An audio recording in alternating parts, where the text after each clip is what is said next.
Bom dia, boa tarde, boa noite. Eu sou o professor Davi Buturi e na nossa videoaula de probabilidade estatística a gente vai abordar as variáveis aleatórias contínuas. Uma breve introdução, sem muito cálculo, como eu prometi para vocês. E a gente vai à nossa última aula de probabilidade e na próxima aula a gente entra de fato em inferência estatística. Bora lá? Então hoje a gente vai fazer a nossa revisão de praxe e entrar na questão das variáveis aleatórias contínuas. No ensino presencial, eu costumo abordar alguns modelos probabilísticos contínuos. Porém, além da distribuição normal, que é a nossa principal e será o foco da aula de hoje, eu costumo falar da distribuição uniforme, falo da distribuição exponencial e, dependendo do curso, eu até consigo falar de algumas outras. Porém, como a gente está nessa questão de ensino remoto emergencial, eu não vou falar da distribuição exponencial, estou enxugando o nosso curso ao máximo e vou falar apenas da distribuição normal. Então a gente estava lá, a gente viu que variáveis aleatórias são, de forma paradoxal, né, funções que têm a imagem, que tem o domínio no espaço amostral e a imagem no espaço de mensuração, né? E a variável aleatória é sempre escrita como sendo uma letra de forma maiúscula, né? E o espaço de mensuração, que é o conjunto em que a variável aleatória assume valores, é uma letra maiúscula também, só que, né, cursiva. Então eu vou mais uma vez deixar claro essas definições aqui no cantinho, para a gente não se esquecer. Variável aleatória, porque são 3x, né, que aparece. Variável aleatória, daí de outra cor aqui o espaço de mensuração.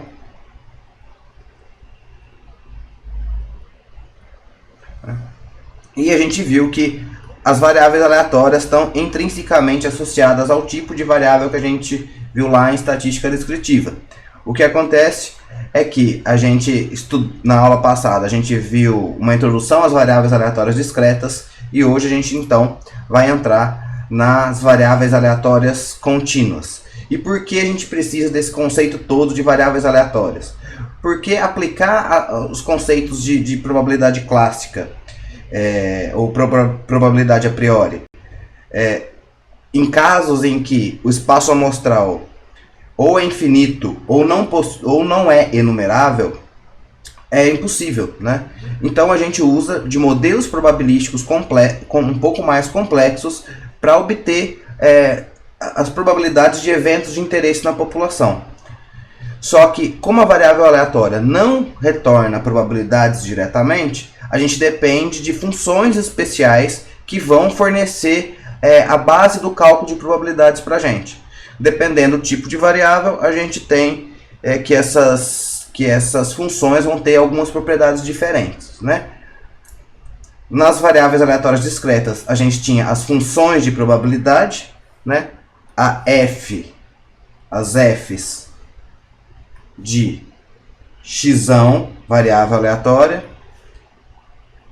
de x, né? X aqui, um valor especial do espaço de mensuração. Então, a nossa função de probabilidade eram aquelas funções que de fato retornavam a probabilidade em variáveis aleatórias discretas, né? X aqui é o nosso valor particular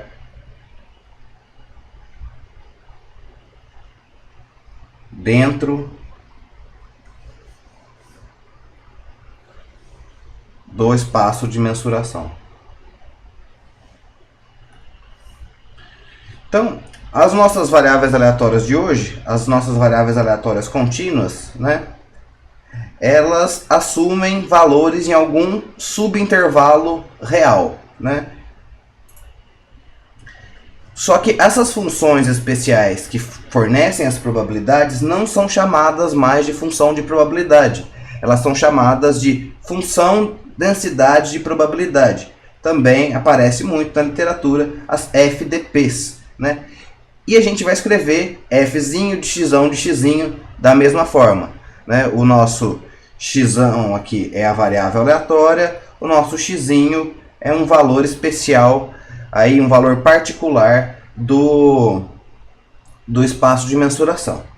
Assim como as funções de probabilidade, as funções de densidade e probabilidade precisam atender algumas condições, né? Então a variável aleatória x'ão vai ser contínua ou estritamente contínua se os valores, se ela assumir valores no espaço de mensuração que seja algum intervalo real.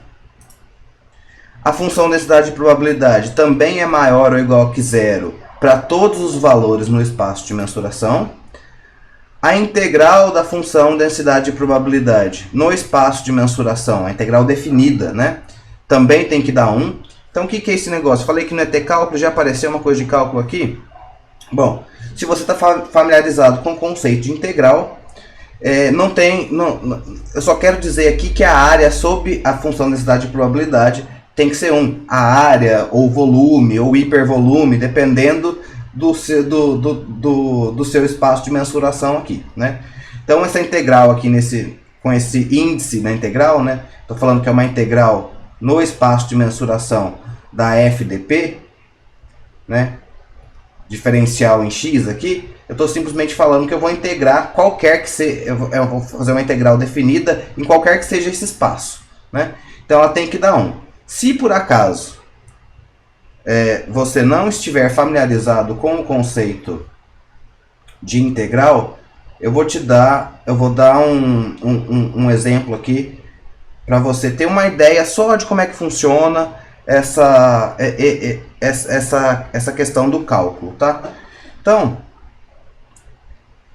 imagine o seguinte: a gente tem aqui eixo x e eixo y, né? Então, quando eu te pergunto assim, essa aqui é a equação da reta, né?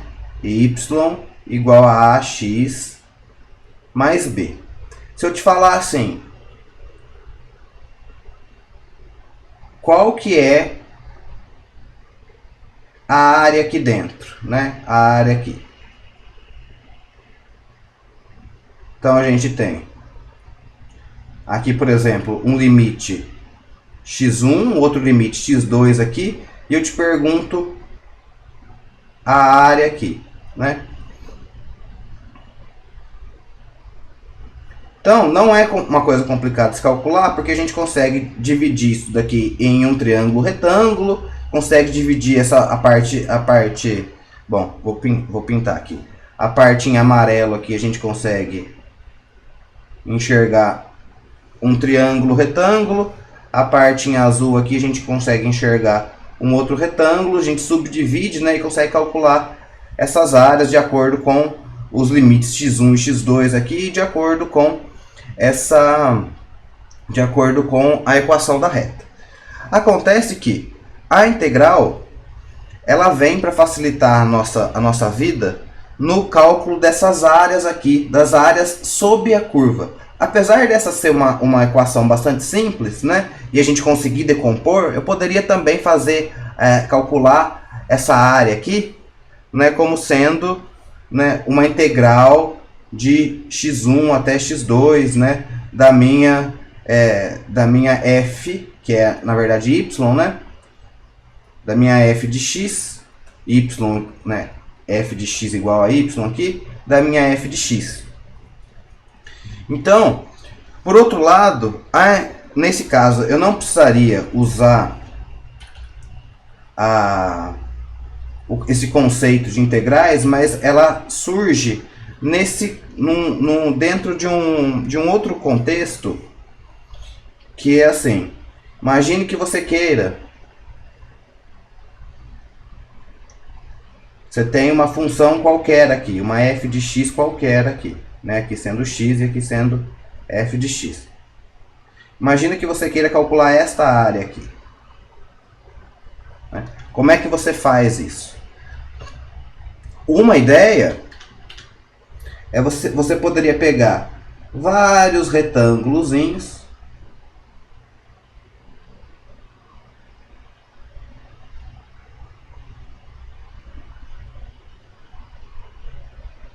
Subdividir essa área aqui, né, de limites x1 e x2 no eixo x, subdividir essa área aqui em pequenos retângulos, calcular a área de cada um desses retângulos com base vezes a altura, como a gente está acostumado a calcular a área de retângulo, e somar todas as áreas desses retângulos. Cada um deles vai ter uma altura ligeiramente diferente um do outro, né, dependendo da função de x que a gente estiver trabalhando aqui. Só que, o que a integral faz? Qual que é a ideia da integral? É a gente criar tantos retângulos quanto possível, diminuindo cada vez mais a base desses retângulos aqui, né? Então a gente vai ter bases muito pequenas, né? E a gente vai ter muitos e muitos retângulos. E a gente soma todas essas áreas. Essa que é a ideia, né? O que, portanto, está sendo imposto aqui nessa condição da função densidade de probabilidade é que, ao fazer esse procedimento de criar muitos e muitos retângulos de bases muito pequenas, e a hora que eu somar todas as áreas desses retângulos todos embaixo da minha função densidade de probabilidade, a área ali embaixo tem que ser 1. Né? Isso é claro, porque isso tem que atender, a função de probabilidade e a função densidade de probabilidade, todas elas têm que satisfazer aos axiomas de Kolmogorov. E o segundo axioma de Kolmogorov impõe para a gente que a probabilidade do espaço amostral tem que ser 1. Né? Então, quem retorna probabilidades nas variáveis aleatórias são as FPs e FDPs. Portanto, elas têm que somar 1, com essa mesma ideia. E a probabilidade de A até B, de x, da variável aleatória x, assumir valores entre A e B, desde que A e B estejam, de fato, definidos no espaço de mensuração, a gente simplesmente trocou o somatório lá da função de probabilidade das variáveis aleatórias discretas por uma integral. Né? Então, a ideia é a mesma. Se a gente tem aqui uma f de p qualquer, uma f de x qualquer, eu quero saber a probabilidade de x estar entre os valores a e b, eu vou calcular a área de a até b. Então, o cálculo de probabilidades em variáveis aleatórias contínuas, né, é sempre dado por uma área, né? Ou por um volume, ou por um hipervolume, é possível também. Mas a gente vai só se concentrar no caso que a gente tem uma única variável aleatória e, portanto, as probabilidades serão fornecidas por áreas. Né? Então, o que significa calcular a probabilidade em variável aleatória contínua? Calcular áreas, pedacinhos de área. E a área total vai ser sempre 1. Então, deixa eu apagar essas coisas aqui.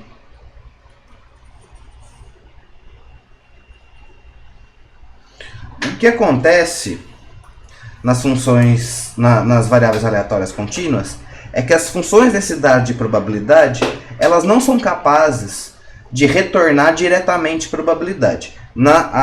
Enquanto nas discretas isso aqui vale, né? As variáveis aleatórias discretas, a probabilidade da variável aleatória ter um valorzinho qualquer é simplesmente a função de probabilidade avaliada naquele ponto. Acontece que nas variáveis aleatórias contínuas, isso não é verdadeiro, porque se x é uma variável aleatória contínua, né, a probabilidade do ponto, a probabilidade de ela assumir um valor particular é 0. Isso acontece por dois motivos. O primeiro motivo que eu já te falo desde da estatística descritiva, que quando a variável é contínua, quer dizer que ela é limitada apenas pela precisão do instrumento de medida. Então, quer dizer, existem infinitos valores que essa variável pode assumir. Né? Se a gente tivesse infinitas casas decimais, a gente teria infinitos valores. A probabilidade dela assumir um valor qualquer ali dentro é muito baixa, tão baixa que é 0. O segundo argumento para a gente ter esse resultado aqui de que a probabilidade da variável aleatória contínua assumir um valor particular é sempre zero, é porque a área do ponto, né, a gente tem uma função aqui, né, a nossa função densidade e probabilidade. E as probabilidades em variáveis aleatórias contínuas são fornecidas por área. Então, se eu pegar um ponto qualquer dessa função e querer calcular a área, isso aqui, pensando na ideia do retângulo ainda, é um retângulo de base zero, porque a gente tem, se a gente tivesse um retângulo aqui, a altura H, né? Lado H, lado pequeno H e base B, então nosso cálculo, a nossa área seria B vezes H, mas essa base aqui é tão pequena que ela é zero, ficaria 0 vezes H, que é zero. Portanto, a área embaixo do ponto é zero. Esse é o outro motivo pelo qual a probabilidade no ponto de variáveis aleatórias contínuas é sempre zero. Claro que para discretas, para variável aleatória discreta, essa probabilidade é positiva. Então, a gente vai usar um outro conceito, uma outra função para obter probabilidades em variáveis aleatórias contínuas, que é a função de distribuição acumulada, a FDA. As FDAs, são as Fzão de xzão de xinho, fornecem esse tipo de probabilidade aqui. A probabilidade da variável aleatória ser menor que um valor em particular. Acumulado exatamente nesse sentido. Por quê? A gente pega o menor valor possível que a variável aleatória assume, o ínfimo, né? O menor valor que a variável aleatória assume, por exemplo, a gente tem uma FDP com esse formato aqui, né? Então, e a gente tem aqui o eixo X. A gente tem essa FDP aqui. Eu quero saber, a FDA vai me fornecer, fazer um x0 aqui. A FDA vai fornecer a probabilidade lá do menor valor possível da variável aleatória. Ela vem calculando a área da FDP até o ponto em particular, aqui x0. Então, a FDP fornece o valor de área até um ponto em particular, né? Então, ela vai conservar esse resultado. Se eu pegar um outro x1 aqui, que é maior que o x0, a área vai ser maior ainda, porque ela vai continuar contando a área lá de trás até o ponto. Então, sempre que eu quiser calcular a probabilidade de uma variável aleatória contínua, tá, em um intervalo de dois valores, eu simplesmente pego a função de distribuição acumulada no ponto maior e subtraio o menor. Veja só, se eu pegar aqui a área que está em azul, que é azul mais vermelho, né? Ou melhor, vou escrever em amarelo aqui. A área do x1 é o que está em amarelo, né? Porque ela vem da distribuição acumulada, porque ela vem contando tudo aqui, né? Então, essa área é a área total, até x1 e até x0. Se eu fizer a função de distribuição acumulada até x1 menos até x0, eu obtenho a probabilidade naquele intervalo. Similarmente, assim como tinha o cálculo da média e variância populacionais para as variáveis aleatórias discretas, também vai ter para as contínuas. Então, a gente vai obter os momentos, né? Lembrando que o primeiro momento é a média populacional, o segundo momento é associado à variância populacional. A única coisa que a gente fez aqui de diferente foi trocar o somatório das variáveis discretas pelas integrais aqui. O resto vai funcionar exatamente do mesmo jeito. E se você esquecer o símbolo que está aqui, né, a estrutura aqui, ó, tésimo momento da variável aleatória x é x elevado a t vezes a função especial da variável aleatória. Se for discreto, vai ter um somatório, x elevado a t vezes a função de probabilidade. Se for contínuo, vai ter uma integral, x elevado a t vezes a função densidade de probabilidade. a mesma ideia.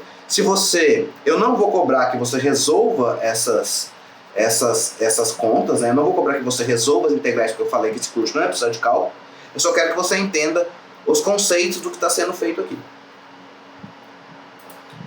Então, a esperança ou a média populacional é o primeiro momento, né? Ou seja, quando eu substituo t igual a 1, e a variância populacional depende de usar o t igual a 2 para obter fazer o t igual a 2 nesta fórmula aqui para obter a esperança de x². Mas a definição de variância é a mesma das discretas, né? Que é o segundo momento menos o quadrado do primeiro momento. As propriedades de média e variância são conservadas, né? Então, a esperança de uma constante é a própria constante, a variância da constante é sempre nula. Então, as propriedades da aula passada são válidas aqui também.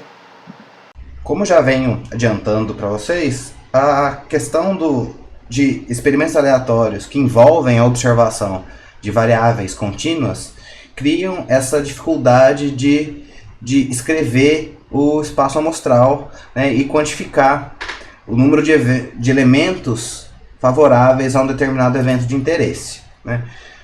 De fato, é impossível enumerar os elementos do espaço amostral, até porque ele é infinito e não enumerável, né. O que exige da gente a obtenção de modelos probabilísticos para descrever a probabilidade, né, nessas situações. Existem vários modelos probabilísticos contínuos, inclusive existem mais modelos contínuos do que discretos, né? Tem gente que foca a sua pesquisa na criação de modelos probabilísticos, né? E a gente vai estudar só nesse ensino remoto emergencial, que é a distribuição normal, que é o modelo mais importante em toda a área de probabilidade estatística e em todas as áreas da ciência também. O que acontece é que a gente enquanto a gente estiver falando de modelo probabilístico, eu já tinha falado isso daí na aula passada, mas eu vou reforçar, que a gente nunca tem certeza se aquele modelo probabilístico é de fato que rege o funcionamento das probabilidades nas populações. O que a gente consegue fazer é achar um modelo ou supor um modelo que seja pelo menos adequado ou justificável. A gente consegue até, que eu chamei de plausível, né? A gente consegue até avaliar a qualidade daquele modelo probabilístico baseado nos nossos dados observados. Acontece que a gente não vai entrar nesse mérito neste curso, né? A gente não vai avaliar se o modelo probabilístico está bom ou não. A gente vai simplesmente supor o modelo probabilístico, né? E a partir dele tirar as conclusões a respeito da população, a respeito das probabilidades calculadas na população. Bom, a distribuição normal, que é também conhecida como gaussiana, né? É uma curva em formato de sino, e ela é possivelmente o modelo probabilístico mais importante em qualquer área do conhecimento. A distribuição normal tem muitas propriedades matemáticas desejáveis, além do destaque que ela ganha pelo teorema central do limite. Não é teorema do limite central como está escrito aqui. Eu recentemente aprendi que eu sempre traduzi errado, né? Então, na verdade, acho que o termo correto aqui é teorema central do limite, tá? Aparece bastante teorema do limite central também, mas eu acabei descobrindo, conversando com alguns colegas que me fizeram essa correção. Teorema central do limite. E as aplicações como eu já tenho falado que o modelo normal é de fato o mais importante, né? Ele tem tantas aplicações que essas que eu coloquei aqui são poucas, tá? Então, só para você ter uma ideia do quanto é importante a distribuição normal. A gente vai ter uma aula a respeito do teorema central do limite. Se eu não me engano, é a segunda ou a terceira aula depois que a gente entrar na parte de inferência estatística, tá? E aí eu vou fortalecer, reiterar a necessidade de estudar bastante a distribuição normal. Inclusive, a gente vai depender dela o resto do curso todo. Então, vamos dar uma olhada na função densidade de probabilidade da distribuição normal, né? Então, seja x uma variável aleatória com distribuição normal de parâmetros μ e sigma ao quadrado.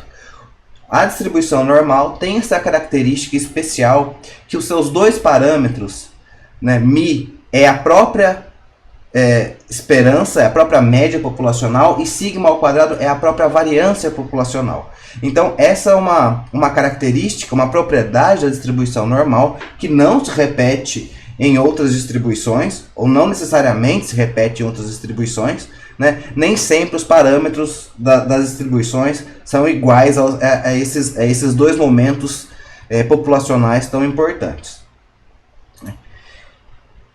Então, a função densidade e probabilidade, a FDP da variável aleatória, vai ter essa cara aqui um pouco desagradável, tá? 1 sobre raiz quadrada de 2π sigma ao quadrado, que é o parâmetro. Exponencial é o número de Euler, né? O ezinho aqui é aproximadamente 2,7172, né? Exponencial de menos meio sigma ao quadrado, xzinho menos mi quadrado. Mi o parâmetro, xzinho é o valor no espaço, é um valor particular do espaço de mensuração. Xzinho é qualquer valor real, a média, o mi, é qualquer valor real, porém o sigma, que é o desvio padrão populacional, assim como a variância, né, tem que ser maior do que zero. Isso daí por uma característica que eu já até tinha adiantado lá na estatística descritiva, né? Se a variância é o menor valor possível para a variância é zero. Para a variância amostral, a variância populacional nunca será zero. Inclusive nem a amostral, né? Se a amostral der zero, a gente está numa situação muito sem graça, né? Então, seja x a variável aleatória com distribuição normal de média μ e variância sigma ao quadrado. A esperança, a média populacional, é a e de x, né? Integral de menos infinito a mais infinito. Menos infinito a mais infinito porque o espaço de mensuração, né? O nosso xão aqui, o nosso xão em letra cursiva é dado pelos próprios números reais, né? Então, integral de menos infinito até mais infinito, de x vezes a FDP. Diferencial em x aqui. Resolvendo essa integral, não é uma coisa... Essa integral é um pouco chatinha de se resolver. Não vou demonstrar também não, mas você pode usar de argumentos de simetria da distribuição. Você pode transformar em coordenadas polares, né? Tem algumas soluções possíveis para resolver essa integral aí. Mas resolvendo a integral, a gente vai ver que a esperança, a média populacional, é exatamente igual ao parâmetro μ.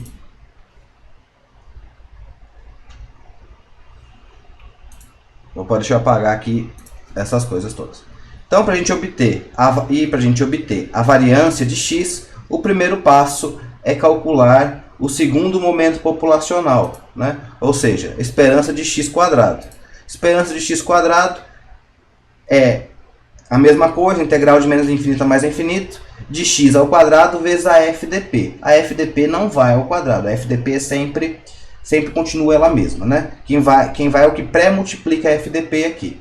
Uma vez que a gente resolve essa integral aqui, a gente vai encontrar que a esperança de x quadrado é μ quadrado mais sigma ao quadrado. Como o primeiro momento, a esperança é μ, e o segundo momento é μ quadrado, vamos mostrar que a variância vai ser exatamente igual ao próprio parâmetro sigma ao quadrado. Da definição, a variância de x é o segundo momento menos o quadrado do primeiro momento. O segundo momento é μ quadrado mais sigma ao quadrado. Aqui. O primeiro momento é μ. Primeiro momento é μ. Menos μ ao quadrado. Portanto, fica μ quadrado menos μ quadrado só sobrou sigma ao quadrado. Por isso a variância de x, quando ele tem distribuição normal, é exatamente igual ao parâmetro sigma ao quadrado de variância. A distribuição normal, vamos dar uma olhada qual que é o comportamento da distribuição normal quando a gente vai variando os parâmetros, né, os valores dos parâmetros. Então, talvez você esteja com um pouco de dificuldade de enxergar aí, mas a gente vai ver outras curvas.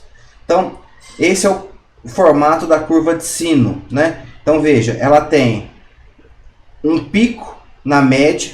Nesse caso, eu construí uma distribuição normal de média 4 e variância 2, né? Então, meu desvio padrão, aqui nesse caso, é sigma igual a raiz de 2, né? A gente vai tirar a raiz quadrada. O que acontece se eu aumentar a variância? O pico vai um pouco mais para baixo, mas você tem que notar aqui uma variância igual a 3 com a mesma média, média igual a 4. O pico desceu, né, de altura, mas a gente percebe aqui que as caudas ficam mais pesadas, né? Na verdade, a gente vai ter maior probabilidade para valores um pouco mais distantes da média. É isso que está acontecendo quando a gente aumenta a variância. Se a gente aumentar mais uma vez para sigma igual a 4, então olha o que acontece. As curvas nas caudas vão ficando mais para cima, né? Ou seja, a gente vai ter mais probabilidade para valores cada vez mais distantes da média. É isso que acontece quando a gente vai aumentando a variância. Quando a gente tem uma curva normal com uma variância muito pequena, os valores estão concentrados em torno da média. Quando a gente vai aumentando a variância, a curva vai ficando cada vez mais aberta, permitindo probabilidades mais altas para valores mais distantes da média. Então, com sigma ao quadrado igual a 4 e, portanto, um desvio padrão de 2, né? A gente vê que esse padrão se repete, né? Então a gente a curva vai abrindo. Se a gente, eu fixei, nos outros gráficos, eu fixei a média e coloquei atribuir diferentes valores para a variância. Agora vamos ver se a gente fixar a variância num valor igual a 2, por exemplo, o que acontece quando a gente for trocando os valores da média. Então, mi igual a menos 2, mi igual a 0, mi igual a 2, mi igual a 4. As curvas são iguais, mas elas são deslocadas no eixo x, né? Então, os picos vão acontecendo em pontos diferentes, no ponto igual, naquele ponto que for igual a mi. A distribuição normal tem propriedades interessantes, né? Que a função de distribuição, a função da densidade de probabilidade, ela é simétrica em relação ao parâmetro mi, ou seja, né, tudo que acontece antes do pico é igual ao que acontece depois do pico. E aqui é a justificativa do porquê lá na estatística descritiva eu falei: todas as nossas técnicas inferenciais vão depender de simetria da distribuição dos dados. Isso acontece por conta da suposição do modelo normal, que é essa que a gente vai fazer em toda a nossa parte, nossos estudos de inferência estatística, né? Então, a função da densidade de probabilidade é simétrica em relação ao parâmetro mi. A média, a mediana e a moda coincidem e são iguais ao parâmetro mi. A função da densidade de probabilidade é assintótica ao eixo x. Isso quer dizer que a função densidade de probabilidade vai para zero à medida em que o valorzinho de x vai ou para mais infinito ou para menos infinito. E a função da densidade de probabilidade tem um único máximo, que é o pico, né, quando o valorzinho de x é igual ao próprio parâmetro mi. Tem algumas propriedades interessantes aqui, né? Esse máximo aqui a gente verifica dessa forma, né? A gente pega a primeira derivada igual a zero, verifica que o ponto único, vai aparecer alguns pontos críticos, vão aparecer 3 pontos críticos, em particular quando x é igual a μ. Se a gente observar a segunda derivada avaliada em μ, a gente vai ter que ela é menor do que zero, então o μ é um ponto de máximo. Os outros dois pontos críticos que vão aparecer aqui são pontos de inflexão. Bem, além disso, a gente tem essas duas características aqui que a gente não precisa decorar, não vou nem entrar nesses detalhes. A hora que a gente vê o gráfico, isso daí vai ficar mais claro. Então, a gente tem aqui a nossa curva normal. A curva normal, né, ela tem esse único, ela é simétrica em relação a μ, né, então tudo que acontece antes de μ é igual ao que acontece depois de μ. Inclusive, esse argumento pode ser usado para calcular a integral, né? O μ é o ponto, é a esperança populacional, né? A esperança de x é igual a μ. E, além disso, se tudo que acontece antes de μ acontece o que é depois de μ, significa que tem 50% antes e 50% depois. Quer dizer que μ é também a mediana da distribuição normal. E se a gente for lá coletar um grande conjunto de dados de uma população que é de fato normal, a gente vai construir um histograma, a gente vai observar esse comportamento do histograma aqui, né? Isso que está em azul claro, esses retângulos aqui em azul claro. A gente vai ver que a classe que tem a maior frequência absoluta, ou a maior frequência relativa, a maior frequência de maneira geral, vai ser justamente a classe que inclui a média μ, por isso que μ também é a moda da distribuição normal. A gente tem algumas características interessantes, né? Que a área colorida aqui, que vai de μ menos sigma até μ mais sigma, independentemente dos valores de μ e de sigma, vai ser sempre igual a 0,68 aproximadamente. Então 68% de toda a população, quando ela é normal, se concentra entre um desvio padrão para menos e um desvio padrão para mais da média. E se a gente aumentar duplicar esse desvio padrão, né, a área que toda a área pintada aqui, que vem daqui deste ponto até este ponto, a gente vai ter aí aproximadamente 95%, um pouco mais de 95%, né? 95,5% aproximadamente. Então, em uma população normal, todos os valores estão com 95%, um pouco mais de 95% dos valores estão concentrados da média, dois desvios padrões para baixo e para menos da média, né? Essa daí é por isso que em muitos artigos científicos a gente vê a suposição do modelo normal, porque isso daí é costumeiramente feito e às vezes não é nem verificado, mas isso daí não vamos entrar nesse problema agora. Mas quando de fato a suposição do modelo normal faz sentido, a gente vê que os relatos ao longo do texto estão sempre dados em média mais ou menos desvio padrão, por conta para dar a ideia para o leitor da quantidade de dados que tem, da quantidade de informação da população que está concentrada ali, né? 65%, 68%, 95% por esses motivos. A distribuição normal, para a gente calcular, né, probabilidades em qualquer variável aleatória contínua, depende da solução de integral, né? Então, para a gente calcular probabilidades na distribuição normal, também não é diferente.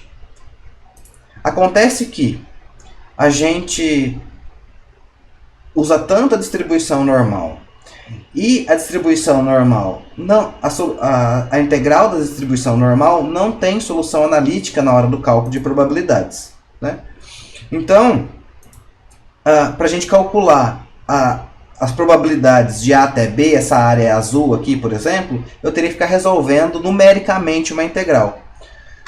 Então, a mesma coisa seria para calcular a integral até A ou maior, ou a probabilidade de x ser menor do que A, a probabilidade de x ser maior do que B. Eu ia precisar ficar resolvendo diferentes integrais e de forma numérica, porque não tem solução analítica.